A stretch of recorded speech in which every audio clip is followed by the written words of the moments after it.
Мы использовали деньги дорожного фонда областного.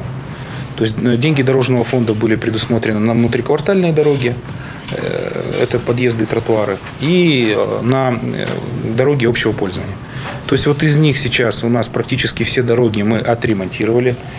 Я уже тоже так же говорил, это Трубников. Вот. Значит, из 7 объектов мы уже отремонтировали 5. У нас осталось 2 объекта, я имею в виду дороги общего назначения. Это дорога по Володарского и дорога по Чкалово. Из 17 объектов, я имею в виду внутриквартальные дороги и тротуары, и подъезды, мы исполнили 4 объекта. Ну, в частности, один объект все видели, это вот где 32-я школа. Вот, значит, плюс вот где Сбербанк и так далее. Осталось еще 4 из 17 объектов. Более того, я скажу вам, после того, как мы отторговались по 94-му федеральному законодательству, у нас появилась экономия. На эту экономию мы добавили еще, значит, эту экономию мы использовали, мы еще делаем тротуары. В частности, это будет вот тротуар по физкультурникам.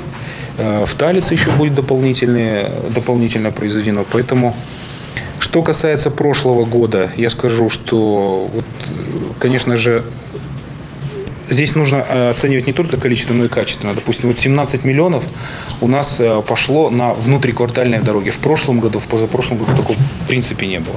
То, чтобы внутри кварталов ремонтировать тротуары, да, и подъезды.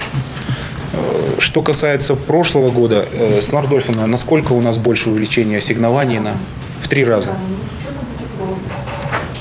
То есть это удалось привлечь, залезть в областные программы, да? Но я еще раз говорю, дорожный фонд – это 34 миллиона.